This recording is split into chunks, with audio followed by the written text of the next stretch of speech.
Assalamualaikum warahmatullahi wabarakatuh. Selamat pagi anak-anak ibu.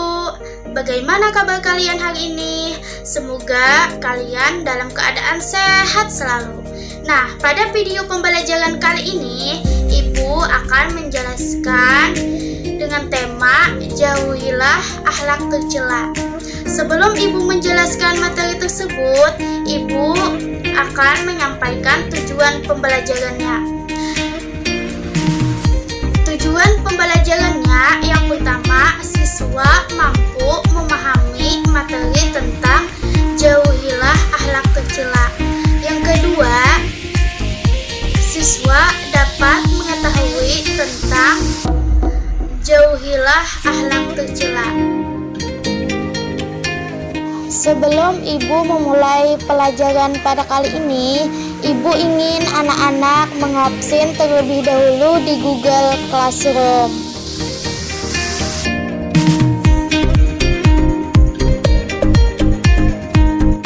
Setelah anak-anak mengabsen di Classroom, ibu ingin anak-anak terlebih dahulu berdoa sebelum belajar.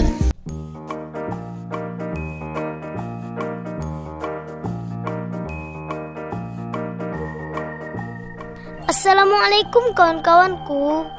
Kita belajar yuk agar kita menjadi anak yang pintar. Jangan lupa kita berdoa dulu. Rabbi zidni ilma warzuqni fahma.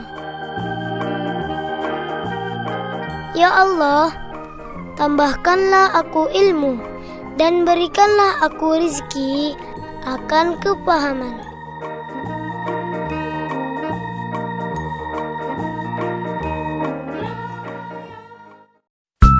Baik anak soleh-solehah, akhlak tercela yang harus dihindari yaitu sifat marah.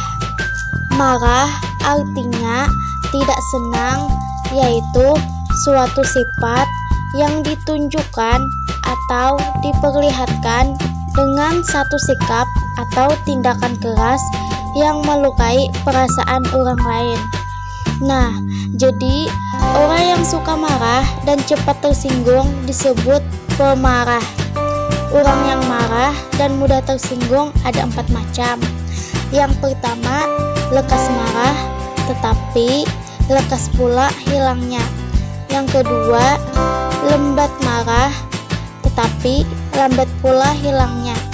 Yang ketiga, lekas marah tetapi lambat hilangnya. Yang keempat, lambat marah tetapi lekas hilangnya. Jadi marah yang keempat inilah marah yang baik.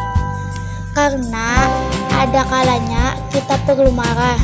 Kita perlu marah kalau agama kita dihina orang. Juga harus marah kalau kita dilarang sholat. Kita boleh marah jika orang tua kita dihina oleh orang lain. Walaupun demikian kita harus bersabar, sebab bersabar lebih baik daripada marah.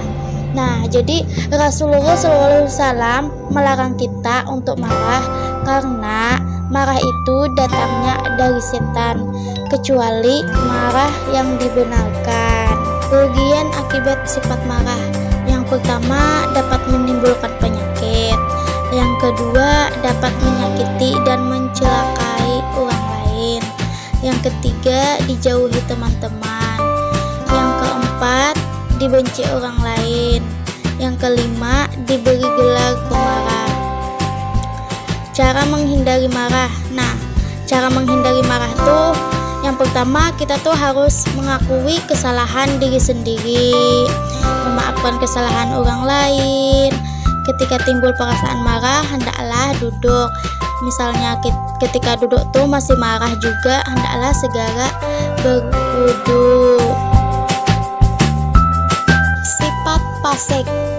Kata fasikun berasal dari kata kerja fasakun, yang artinya tidak taat atau melanggar peraturan. Fasik kepada Allah berarti tidak taat atau tidak tunduk kepada perintah Allah. Jadi, seorang mukmin tidak wajar melakukan sifat fasik. Perbuatan ini hanya wajar dilakukan oleh orang kafir yang mengingkari ketuhanan atau keesaan Allah. Meskipun demikian, banyak orang yang beriman atau mukmin yang menjadi fasik. Karena apa? Karena mereka melakukan dosa besar atau perbuatan maksiat. Bila kita tidak tobat kepada Allah, maka di akhirat mereka akan masuk ke dalam neraka. Sebagaimana Allah berfirman dalam Quran surah As-Sajdah ayat 20 yang artinya, dan adapun orang yang fasik atau kafir, maka kediaman mereka adalah neraka. Setiap kali mereka hendak keluar darinya, maka mereka dikembalikan lagi ke dalamnya dan dikatakan kepada mereka, rasakanlah azab neraka yang dahulu kamu dustakan.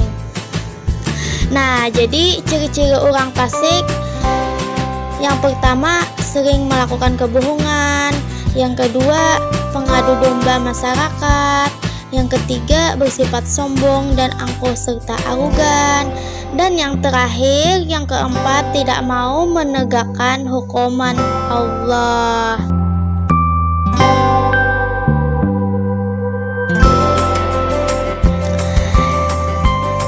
Pilih kasih. Nah, pilih kasih berarti memihak atau berat sebelah. Pilih kasih merupakan cerminan sikap tidak adil seseorang kepada yang lain. Sikap ini tentu dilarang dalam agama, sebab Islam menjunjung tinggi nilai-nilai keadilan.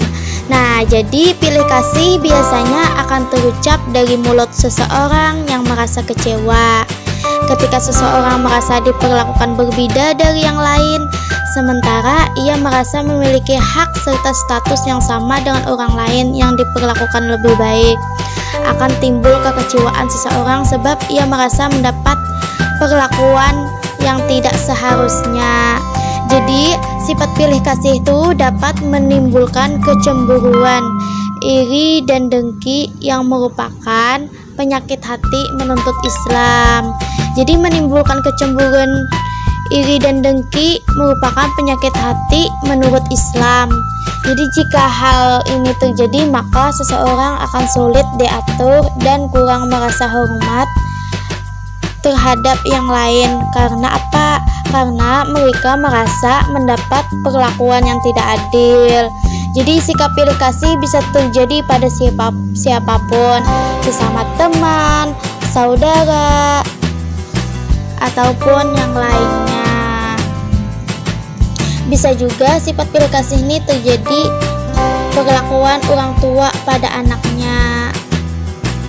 Nah, jadi anak-anak ibulah, sifat pilih kasih itu tidak baik. Jadi sikap pilih kasih terhadap sesama manusia akan menimbulkan dampak buruk. Contohnya kayak permusuhan, kedengkian dan kebencian di antara sesama manusia. Kemudian akibatnya terjadi pemutusan hubungan silaturahmi yang disebabkan oleh sikap pilih kasih. Jadi kita sebagai seorang muslim yang bertakwa, maka seharusnya kita selalu menjauhkan diri dari sikap pilih kasih ini dengan cara berbuat adil dan bertanggung jawab terhadap apa yang kita lakukan. Nah, jadi sabar juga merupakan satu sikap yang akan mampu menjadikan kita menjauhkan diri dari sikap yang ditimbulkan akibat pilih kasih. Nah, setelah Ibu menjelaskan pembelajaran pada kali ini, Ibu akan memberikan anak-anak tugas halaman 15. Nah, di sana ada pilihan ganda. Silahkan kalian jawab masing-masing di rumah. Setelah itu minggu depan kumpul ya. Sebelum Ibu mengakhiri pembelajaran pada kali ini, Ibu ingin anak-anak semua membaca doa setelah belajar. Assalamualaikum kawan-kawanku. Nah, kita sudah selesai belajar. Semoga ilmunya bermanfaat ya. Ayo kita berdoa.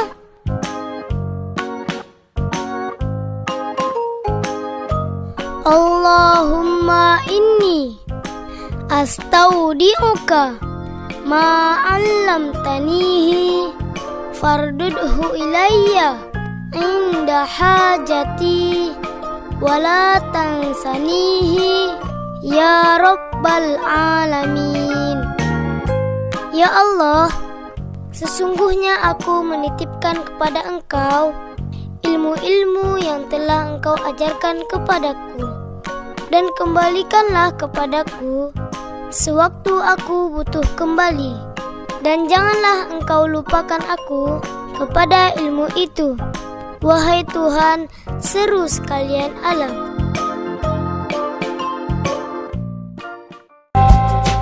Semoga dengan video pembelajaran yang Ibu jelaskan dapat bermanfaat untuk kalian semua. Wabillahi taufik wal hidayah. Wassalamualaikum warahmatullahi wabarakatuh.